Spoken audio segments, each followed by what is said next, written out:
సన్మానం చేద్దాం అనుకుంటున్నాం స్పీకర్ గారికి. స్పీకర్ గారికి రాహుల్ గాంధీ గారి ఇద్దరికి బహిరంగ వేదిక మీద సన్మానం చేసి, నాకు తెలిసి భారతదేశ చరిత్రలో ఇంత అద్భుతమైన నిర్ణయం ఏ స్పీకర్ గారు తీసుకోలేదు. కాబట్టి వారికి మేము సన్మానం చేసి చప్పట్లతో, మంచి దుప్పట్లు కప్పి చప్పట్లతో సన్మానం చేసి బాగా అభినందనలు తెలియజేద్దాం అనుకుంటున్నాం. మా పార్టీ బీఫామ్ మీద ఎమ్మెల్యే గెలిచిండు, కాంగ్రెస్ బీఫామ్ మీద ఎంపీ కొట్లాడిండు. ఇంకేముందన్న విచారణ చేయనికే? రెండు కూడా ఎలక్షన్ కమిషన్ వెబ్సైట్లు ఉన్నాయి.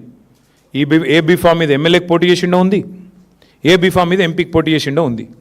ఇక అది కూడా స్పీకర్ గారు రిజెక్ట్ చేసిందంటే అందుకే ఆయనకు తప్పకుండా సన్మానానికి ఆయన అర్హుడు. అయినా మీకు తెలుసు కదా, వికారాబాద్లో మున్సిపల్ కౌన్సిల్లో మా కౌన్సిలర్ ఒక ఆయన ఏకగ్రీవంగా గెలిచిండండి. కనీసం ఆ రిటర్నింగ్ ఆఫీసర్ ఆ కార్యాలయం బయటికి దాటి కూడా రాలే. ఇదే స్పీకర్ గారు ఎత్తుకొని పోయి కాంగ్రెస్ కండువా కప్పిండు, ఇది బీఆర్ఎస్ కౌన్సిలర్కు. ఇక ఆయన నుంచి ఏం న్యాయం ఆశించాలి మేము?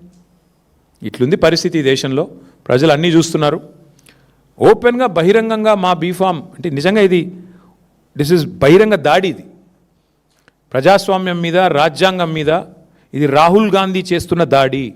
ఇందులో రాహుల్ గాంధీ అమాయకుడు నేను అనను, రేవంత్ రెడ్డి దోషి అని నేను అనను. దీన్ని చేయిస్తున్నదే రాహుల్ గాంధీ. ఏ రాహుల్ గాంధీ అయితే రాజ్యాంగం పట్టుకొని పోజులు కొడతాడో, డైలాగులు కొడతాడో, యాంటీ డిఫెక్షన్ లా తెస్తా అని చెప్పి తుక్కుగూడలో తుక్కు డైలాగులు కొట్టిండో అదే రాహుల్ గాంధీ బుద్ధి తక్కువ పని ఇది. ఆ రాహుల్ గాంధీకి ఏమైనా సిగ్గు లజ్జా ఉంటే ఆయన సమాధానం చెప్పాలి. ఒక పార్టీ బీఫామ్ మీద గెలిచి ఇంకో పార్టీ బీఫామ్ మీద ఎంపీకి పోటీ చేసినోడు డిస్క్వాలిఫై కాకుండా ఎట్లుంటాడండి? మీరే చెప్తారు కదా, యాంటీ డిఫెక్షన్ లాని సమర్థవంతంగా అమలు చేస్తాం, మేము వెంటనే 10 రోజుల్లో ఆటోమేటిక్ డిస్క్వాలిఫికేషన్ చేస్తామని చెప్పారు రాహుల్ గాంధీ గారు. రేవంత్ రెడ్డి గారు ఏం చెప్పారు? పార్టీ మారిన వాళ్ళని రాళ్లతో కొట్టి చంపమన్నాడు. ఇప్పుడు ఎవరిని కొట్టాలా రాళ్లతో? రాహుల్ గాంధీని కొట్టాలనా, రేవంత్ రెడ్డిని కొట్టాలనా? అంటే ఇంత సిగ్గు లేకుండా, ఎవరేమనుకుంటారో అనే కనీస ఆలోచన లేకుండా మరి ఇంత నిర్లజ్జగా వ్యవహారం చేస్తున్నందుకు వారికి సన్మానం చేద్దాం అనుకుంటున్నాం.